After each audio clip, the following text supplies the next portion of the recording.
What's astounding is that, like, the whole backstory behind Halo CE, like, it barely ever mentions what the heck you're doing at the start of the game. That's all explained in the game manual, is that you're on the run. Yeah. Or humanity's basically flubbernucked. Oh, yeah. Unlike us, who's actually making a Resident Evil game when Tears of the Kingdom is out. Yeah.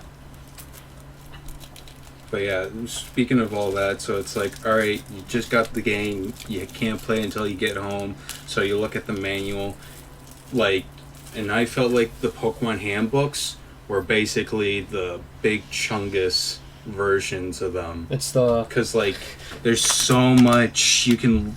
Like, there's just so much in here that you can just look at. It tells you. When Moses came down from the mountain, he didn't come with the 10 Commandments. He came with every single Pokemon game handbook in his hands.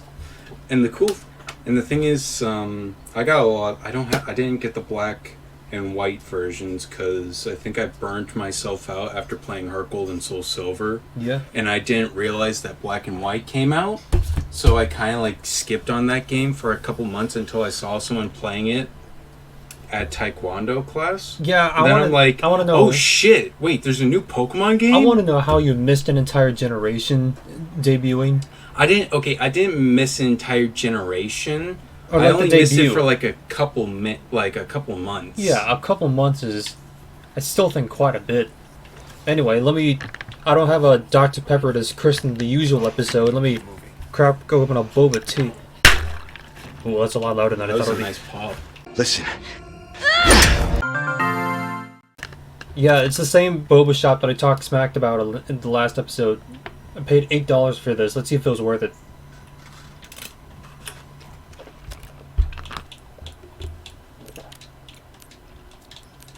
It's actually not terrible. Just, not $8, I don't think. Kind of the reason why I skipped on black and white for the first couple months is because I played Pokemon Diamond, then Platinum, Heart Gold, Soul Silver, and then I played Sapphire, Emerald, Fire Red, all within that span of that time. And as well, I was really into Yu-Gi-Oh as well. So it's like I'm just playing with those two, and I guess I was more focused on Yu-Gi-Oh around that time, so I kind of missed out on it. Yeah, when I first met you, you did seem more like a Yu-Gi-Oh kid than a Pokemon guy. During the Macy's Thanksgiving Day Parade, they actually had big Zekrom and Reshiram like parade floats. Oh, okay. I saw those, but I didn't think. You good? With me. You didn't think. I didn't really think. Oh, there's a new Pokemon game. I'm still flabbergasted, shocked that you didn't know Black and White was out. Because I had the complete opposite thing where I was watching, Oh, son of a bitch. fuck, who was it?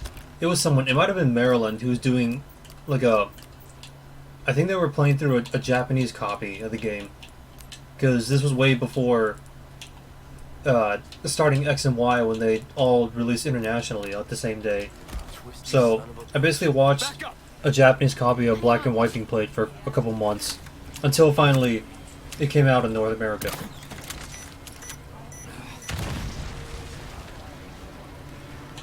That wasn't enough to...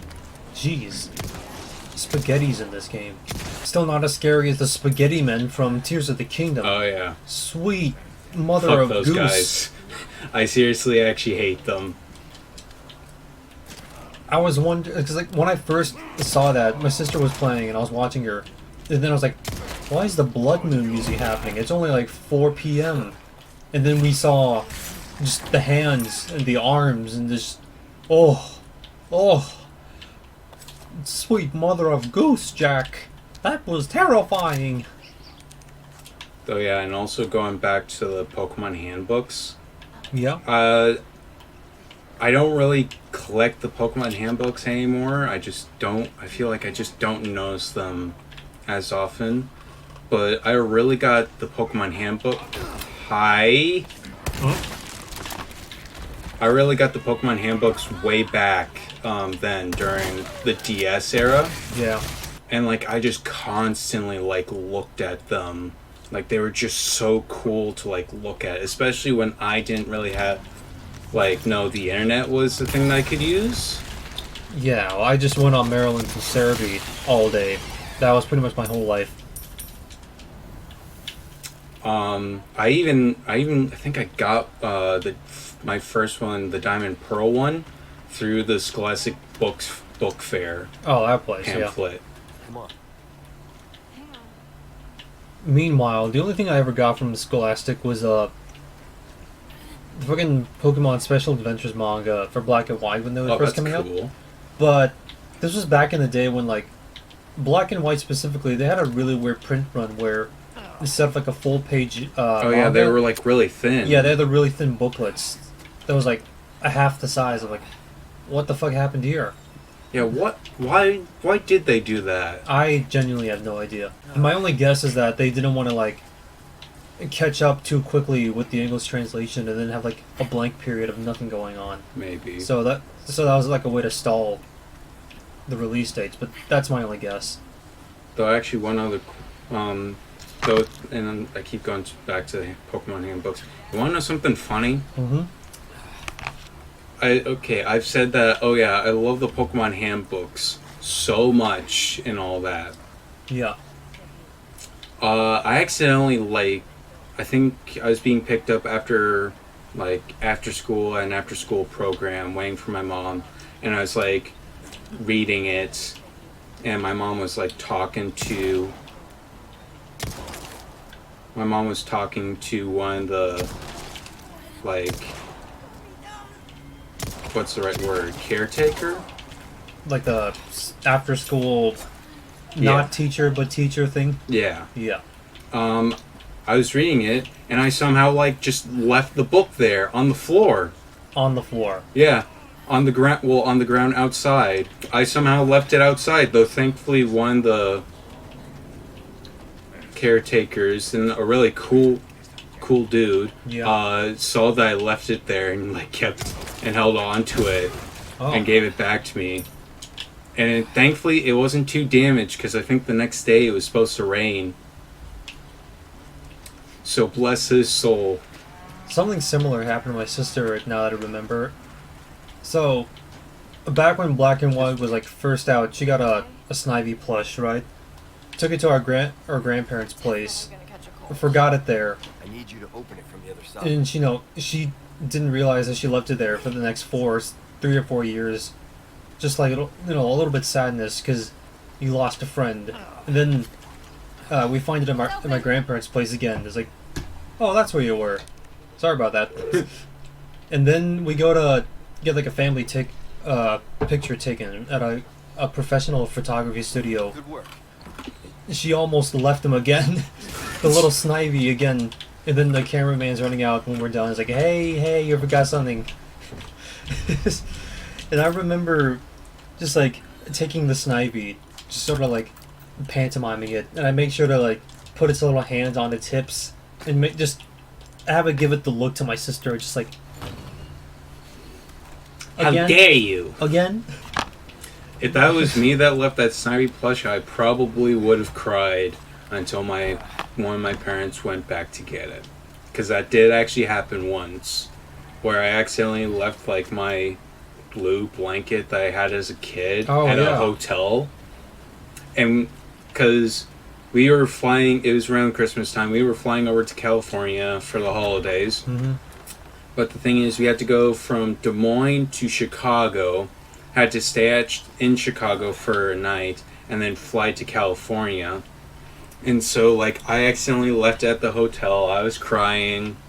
So my dad just got in the rental car or something, went back to the hotel, Yeah. grabbed it, and brought it back in just in time. God, I fucking love the DS Pokemon games. Mm-hmm. Yeah, I don't want to just say it's like, a lot of it's probably nostalgia, but also just completely biased. They are really good Pokemon games. Yeah, I'd say there was a charm to them. And Gen 5's still the pinnacle.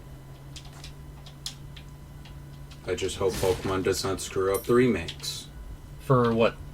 for Gen 5. Honest. Wait, we talked about this the last recording. Did we? Yeah, we say like, or like I said, Okay. I don't think they're gonna do Stick Gen close. 5 remakes. Not for a long time. Because it still feels too soon to me. I say, even though they came out over a decade ago, Yeah. but I don't know. Something about them, it just feels too soon. Because at this rate, we're gonna catch up to It's all right. XY remakes, No problem. Alola remakes, until we just loop back to exactly where we are again. And then we get another Kanto remake, because of course we will. I think- mean, I wouldn't say we, like, if we were doing like Pokemon, if Pokemon's still doing like Pokemon remakes, I don't think, or at least I hope that they don't like, or at least I hope they don't make another Kanto remake. Unless they change I it think the drastically. next one, if they were doing like a new Let's Go game, they need to do a Johto Let's Go. I think the only way that I'd be fine with Kanto is if they change up the setting drastically. Something like a Legends Kanto where you maybe play way in the past, or do what Loxins right now. Or you play Kanto way in the future, and you're basically living in a post-apocalyptic shithole. A Fallout Pokemon game. Honestly, yeah. It's a pretty interesting story / miniseries he's got going on, where there's like essentially a nuclear fallout, and Kanto is this ginormous domed city. Oh fuck. Oh, the story I'm describing was so intense it makes your shoulder cramp up in pain. Oh no, my shoulder, my one weakness. Oh fuck. I want to get a new. I really should get a new mattress. Mattress. Oh, for like sleeping. Yeah. Or better yet, sleeping on the floor. Like, back down on your floor. It's supposed to straighten out your back. No, I would always have to like sleep on my side. Like, I just can't sleep on my back unless I'm extremely tired. That's one thing I find just weird about my body. I could sleep on the, like, try to sleep on the cushiest, softest mattress ever, and I still struggle to fall asleep. But shaggy carpet on the cold ground, instant Really comatose. soft, shaggy carpet. Okay, yes. Instant comatose when I just lay down on it. Especially seems- brand new shaggy carpet. It just seems really counterintuitive. But I don't know why. Oh, yeah, one other thing that I kind of want to talk about is this stupid mobile game ads. Like, Stupid mobile game ads. Like, yeah, I noticed there's less for me. Except it's like there's less of them.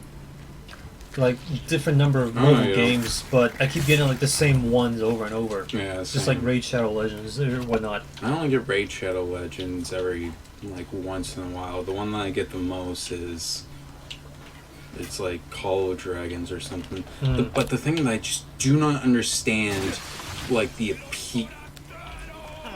The one Okay. thing I just do not understand is like, all right, what's so appealing about just like just mentioning, oh yeah, I got like 100 million power. Oh, in yeah, this- when they say like I got 2 million Skaduba Dugas, I was like, I don't Like, how much what's does one the appeal? how much does one give you? I don't know like what the scale is here.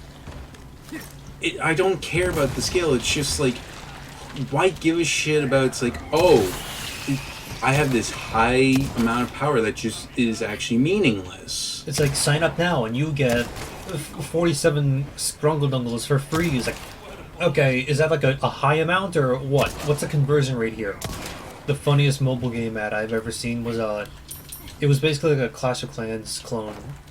It was like that tower, like the city building real-time strategy thing. But one of like the main highlights was that you as the ruler could have heirs after like romancing concubines. Oh yeah. So out of sheer curiosity, I check it out on the App Store.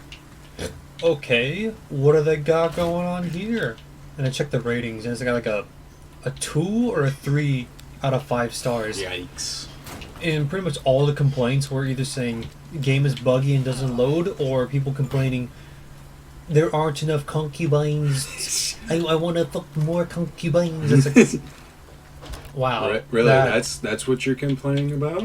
Now I know your entire player base is like middle schoolers. I'll just say right now, there's so much in Tears of the Kingdom. Like, oh my god. Like, it now makes sense on why it took so long for Tears of the Kingdom to come out. Like, just the fuse in creating, like, aspects of Tears of the Kingdom. It's like, yeah, that took so much time. The main thing I do with Fuse is I put bomb barrels on the end of sticks and then throw them to make like a makeshift German hand grenade. Are birds okay? What? Are birds okay? Because every time I like try to drive to and from work, for whatever reason, birds always try to like make a suicide dive right in front of my car, right as I'm driving. It's only natural. Just birds. Do you need a? Do you need to talk to someone? Well, I don't know why you're talking about this, because the thing is, birds aren't real. It's all a government employee. I was gonna make a joke about here's a BetterHelp sponsor we're not gonna ever have. Your government surveillance birds reminds me of the one joke I made when Brilliant Shine first came out. It's just like, how is it that when you first go to the lake to grab the briefcase, as soon as you like take a look at the briefcase, the 2 Starly attack you and Barry? Yeah. How did they know? Like, how did the Starly attack you right as you're about to take a Pokemon? Did they know something? Maybe. Maybe these are government surveillance Starlies. Rowan was watching you. He sent the Starlies after you, so you would have to take a Pokemon. Why are stairs one of the funniest things ever? That's also another weird question to ask. Because I never thought, just like, why is it so funny to watch people or hear people fall down the stairs? I don't know if you're really thinking on this, because it's not really funny if people fall down the stairs. One of the best Family Guy bits ever was Peter falling down the stairs. Fine. And then I was thinking about this going down the stairs, and then I fell down the stairs one time. And don't tell my parents, but there's a giant chip in the wall where my Macarena hit the wall. Oh, the Mac? Yeah. Somehow, the Macarena is like perfectly safe, but the wall isn't. Well, of course the piece of shit Mac is fine. Just, you can't see it unless you like deliberately look for it. So, maybe my parents won't ever find out. Just put a nice little framed photo in front of it. It's like right behind the handrail, and it's at the angle where if you go down the handrail, you won't be able to see it. Unless you like look a little bit over or under the handrail. That also reminds me of this like one TikTok video that I saw in like a meme compilation. They're like practicing, like my dad's like helping like his 2 like older like sons practice like pitching and stuff inside the house. And they throw the ball, and then there's like, and it hits the wall, and there's like a clear like sized hole, like baseball hole about that size, like perfectly round. And like the mom comes around, and like the dad's just like putting his hand over the hole, and like just to talk more, like he accidentally takes his hand off, and she just clearly sees. But my question is more of, why the fuck are you throwing a ball inside the house? Maybe it was raining? No, it was perfectly sunny. Oh god. Uh-oh. Okay, this video is a little gonna be janky. Oh, look. It's an army of, Apple fanboys. Because you were talking about shit MacBooks earlier. I hate that gave us MacBook Airs Yeah. Like they were nice, they got the job done, but the thing is, after high school, I was like, you know what? I want a Mac, like a MacBook, because that's the thing that I know the best. Yeah. What are you doing here? And it did well for its job, but it's like like after doing programming and all that shit, I kind of wish I went more with a laptop with Windows on it, because that's actually more useful than just a MacBook. You know what I find odd is that the MacBook is like surprisingly good for coding, for specific things. Because like, okay, I don't know the full specifics, but one of my coding friends, his first job, you know, he has his own dedicated coding computer, right? But then his job just gives him a free MacBook. You're like, yeah, yours now. Go write some stuff with it. Okay, thanks. Just, I think as a whole, Apple computers, I think they are good, but most people don't need an Apple computer. They're getting it just for the aesthetic and not any of the actual utility. That's what I think.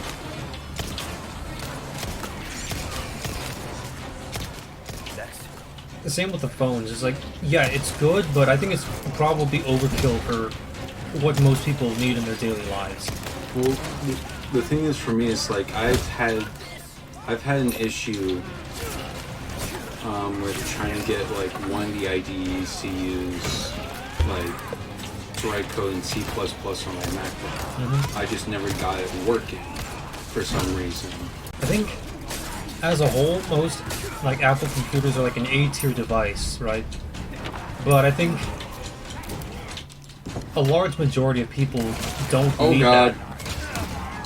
Whereas like, a Windows laptop, they can range anywhere from like a D to an S, depending on how much you put into it. Yeah. But most people, realistically, are only going to need maybe like a C-tier laptop to perform daily functions. So, yeah. My take is that Apple computers are good, it's just most people, I don't think, really need them. It's way too much power than you were ever realistically going to need, because you're not doing any, like, a high-end... You're not going to use any high-end software, probably. Well, and I guess one of my other issues is, like, Apple's just a shitty company. Yeah, just So modern day Apple makes Steve Jobs' ghost sad. Did you hear about the one? I think this is probably the biggest, most like movie moment of Steve Jobs' career. Was that apparently when they were like making the first, I mean, iPod or the iPhone, he kept complaining to the team like, "I want this device smaller," and then they were like, "But Steve, we can't make it smaller. That's like as compact as we can make it." And so he apparently took the prototype and then just dropped it in the fish tank. Oh god. And then he was like, "Look at that. Air bubbles. That means there's still space inside. Make it more compact." And so they did. That's like a movie moment right there, isn't it? It's like the story of like a boss, CEO trying to like improve technology and all that. That's something they would totally have to put into like a Steve Jobs biopic or something. Yeah. Or how he was also kind of a weirdo because he thought he could like not have to shower because he went on a fruit diet for a couple years or Oh something. god. For some reason he thought that would work. Like, no, I don't think that's quite it.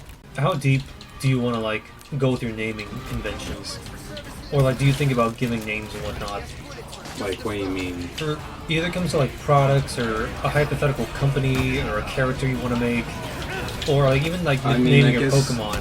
How deep do you go? Oh! For me, I lean on two of the extreme ends where like I either spend I catch a Pokemon I want to use and I spend maybe the next 2 hours just researching, trying to come up with a perfect name. Either that or I come up with like a super deep and philosophical name with a bunch of historical references, or something that has like a science Easter egg in it. But on the other side of the spectrum, I have like my Clodsire, In Scarlet, I named him Mud Buddy, or I named him Bongos because he's brown, and I just wanted to like pat his head like bongos.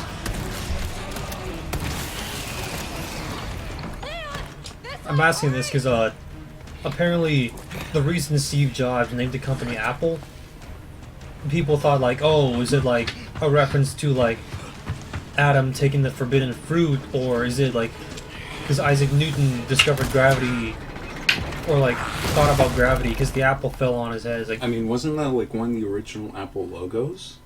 yeah, back then. But it turns out, no, it was none of that. Steve Jobs just liked apples. No. That was it. That was the entire lore. I just think they're neat. He named the company Apple because he just wanted to stay away from. He just wanted doctors to stay away, because an apple a day keeps the doctor away. Is this the first time you've coughed up blood like this? You want to start explaining? The cough. Ever since And you your should be telling me just what a good job I did. the woo stonks for like red sweaters just gone through the fucking roof. I even saw a red sweater at Target one time. I You're like- almost got it just because it looked a lot like yours. I'm like, just ooh, I don't know how. Just the red sweater it is just almost took control. it just works. Not to mention the high heel like fucking boots that go to her thigh. Jeez. Though honestly, I do like this. Mm-hmm. I do like this edited design for 4, because this is actually practical. This is actually practical compared to OG RE4, where Yeah. she literally just wore like a red Chinese dress, Oh, okay. which really kind of just added nicely to the whole campy like cheesy feel to the original. But you know, it still has the heels. That's Yeah. not. Don't worry about But it's like I kind of miss the red dress, Condor 1 out. but the whole fact of like her just wearing like a red sweater just makes it's just so much more practical. Just focus on getting It makes a bit more sense. Oh, that reminds me. When you mentioned JoJo, You ever what's given it a try? what? You ever given JoJo a try? No, but more importantly, Come on. the fucking what's it? What's the one piano meme of the one guy? Oh, Giorno? Yeah. Giorno. I can't take his theme ever seriously again because the first time I ever witnessed it was in a video. I don't even remember where, but it was editing me is gonna have a field day with this one. So Leon just shaking himself off. yeah, he's shivering. Oh, He's God. anticipating with the story. So my first ever exposure to the Giorno's theme was I forget which Discord server, but someone put up a slightly not safe for work video. Jesus Christ. It was Riot gun.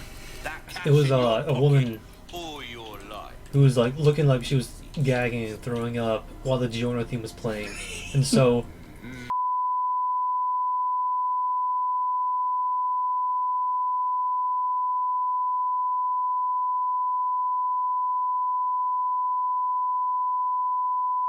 she has to grab her hands, just like funneling it out, and it just kept going, and it just kept going. It's like Alright, you can stop. it's like at some point it was like I estimated 3 feet long. And it was like, where was all that? Where did you put it? Where did Okay. it just? What? That's why I can never take Jonas' theme seriously. I want to try to find it to like expose myself. I have to confront it. Otherwise, it's never gonna like get out of my mind. I need to face my fears, but also, it's so just. It's so. Ugh. Ooh. Disgusting. What can I do you for? Pleasant And Damn it! that's where we're gonna have to end it. Oh, yeah. So, like, comment, subscribe if you wanna. If you don't wanna that to happen to you. I don't think anyone would. Just That's a choice. I want to know how long it took for that woman to like stuff it in the first place. Ugh.